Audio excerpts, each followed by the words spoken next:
amufashe yamaze kubashira ko Emenzo habona hariya umumenyereza wa equipe ya Kayanza United natwe turiko turamuga kugira ngo abantu bamwumve ijwi giwe nica tuganiriza kubijanye na equipe yitwa Kayanza United. Ku murongo wa telefone rero tayari twamaze kumubona. Coach mwiriwe? Umeze neza? Ku murongo wa telefone rero widondora bariko nubwo twamaze kukuvuga ariko umumenyereza wa Kayanza United.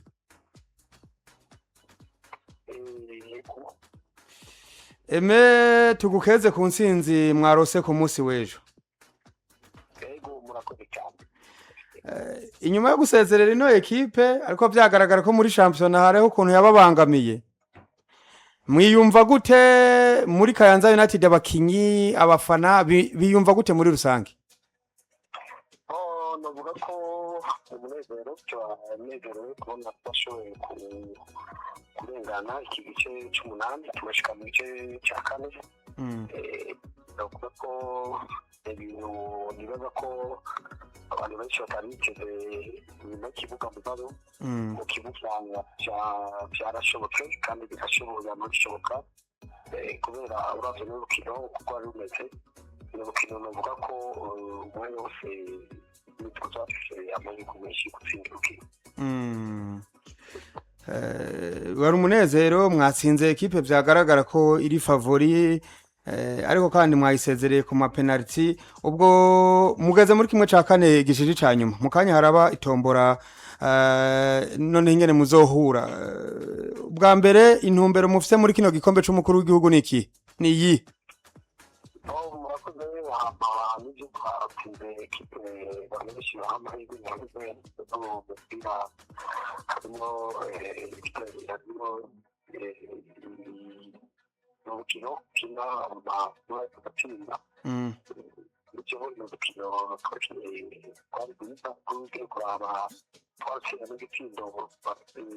batanga kugira ngo abantu batarimenye ihangiro dufite mu gikombe turabe kirajya siporo twibahana nibaza ko umaze gushyika ngaha ni ukuvuga ko tugeze guheza urugendo kandi nibaza ko umaze gushyika ngaha ni ahantu hakomeye cyane kubera ko n'ubundi depart imigwi yose nta mugwi uvuga ati urafite amahirwe ngaha natwe rero ihangiro ni ugukina ibiganama dushobora gutsinda amaci n'imwe uko izoza imbere yacu kuba hari amahirwe ni maci zibiri muri iki gihe rero dufite ihangiro ryo dushobora gushika muri finale. Ihangiro no gushika muri finale mugatwara iki gikombe? Yego cyane kandi birashoboka. Yego birashoboka. Nashaka kukubaza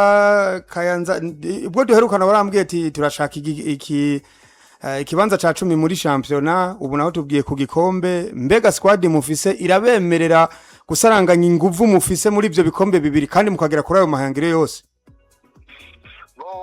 cyane kubera ko navuga ko abantu benshi ntibashize kuraba ekipe ifite uko imeze byose ikipe nziza cyane ikipe nziza mugabo abantu benshi ntibashaka kugishifatira umwanya kubera ko ni ikipe yaciye igaca mu bibazo mu ntango z'umwaka mugabo aho tugeze ubu nibaza ko ku bwanje uko mbona ibintu bipanze kimeze nibaza ko ndafite umugwi neza na neza ushobora guhangana n'ibintu yose ibintu yashimishije cya kane kandi neza cyane ndafite ikipe nziza ndafite squad nziza abakinnyi bameze neza dufite n'amahirwe uburongozi bwashyize ingufu nyinshi cyane bwashoboye gukemura ibibazo byose byatwaye kugira ngo nta kibazo na kimwe gihari icyo ubona guhera ubu tumaze imace 6 nta kitakatukino na rumwe ko abantu babizi cyane ko rero ibibazo muri Kayanza ni ikibazo na kimwe gihari bituma kugira ko guparticipa muri iyi competition kandi bibaza ko ndabikwemeye ko tugiye gutangaza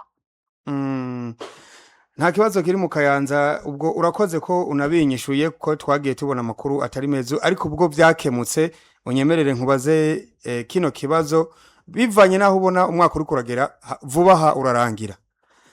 Kayanza United twakubonye uri umwizigirwa wayo kuko imyaka 3 igomba ikwire uri muri Kayanza United mbega urafise plazo kubandanyana nayo abanyakayanza bizere ki mu myaka 2 iri imbere kuko biragaragara ko hariho ritme mwagiye ko muri phase retour hamwe mwoyibandanya nako hari ico mwokongera kwizera bakabona Kayanza United ya 2020 barongeye kuyibona cyane bakoze ku kibazo cyiza nibyo n'umwaka wa gatatu ndi muri Kayanza bavuga ko ni ahantu nakuye experience ikomeye cyane kubera gushobora kuba mu myaka 2 iheze muri Kayanza byari bigoye cyane ikibazo kigoye cyane mugabo ni ikipe navuga ko nashoboye kuba n'abarwayi urugamba bakomeye cyane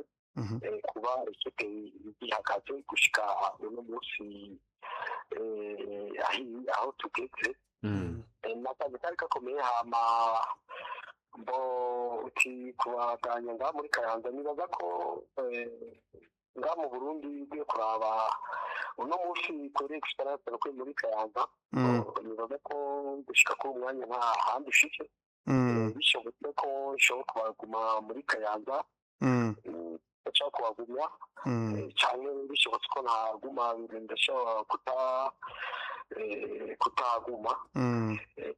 hama ikibazo cya nyuma ndakibuka neza nibaza ko hari kumusubiramo icyo mwavuze mu nyuma ni ikibazo kindi narinda kubajije nti abanyakayanza bivanye n'integuro ubona muri zizo ndongozi nawe urimwo canke utarimwo nkuko uri kubivuze byose birashoboka abakunzi bakanza United bitega iki mu myaka 2 iri imbere kugira ngo baranyotewe kubona ekipe ya yindi gwanira igikombe nubwo bitoshaka ngo igitware ariko igigwanira ego cyane cyari ikibazo cyiza mu bisanzwe ndanze kugaruka ku kibazo nyamukuru kubera nabaye igihe kinini Kayanza yagiye igira mico nibaza ko niho muti wa Kayanza gusa kubera urabona muri myaka 2 papiyete Kayanza yanamiriwe mu bisanzwe muri shampiyona ekipe kugira ishikira ku ntego y'igikombe cyangwa igikombe cyangwa iki iyo urumuri udashobora kugumana abakinnyi beza ufite kugira ushobora kubakira ko ushizo bikurikira nta na rimwe ushobora gushika ku ihangiro na rimwe icyo kibazo rero Kayanza yagize muri myaka 3 yose yeze kubera ko Kayanza uko shinto iheze iyindi itanguye niyo tuba muri situation yuko udoke utangura wubaka ekipe shasha abo wari office baragenda ukazana abashasha bose baragenda ukazana abashasha ukubaka gushasha kandi mu mwanya muto nico kibazo rero Kayanza yagiragira na bimwe yigeze ishobora kuba ishobora gutangura indisezo ifite abakinnyi bagera kuri 2 nico kibazo rero nibaza ko niwo muti Kayanza nibaza ko gushaka kubakira kwera aho naho n'abandabisanye n'ahari bashoboye gukora ico kintu Kayanza kibaca gushika kure kandi gukora amateka akomeye ico kintu nabonye bagisangiye n'ama equipe menshi ariko ubuho bimeze gute ko ari wewe wabiguriye hanyuma ikibazo ca nyuma nca ndakubaza muri championnat muri ko murategura nde abakinyi boba bari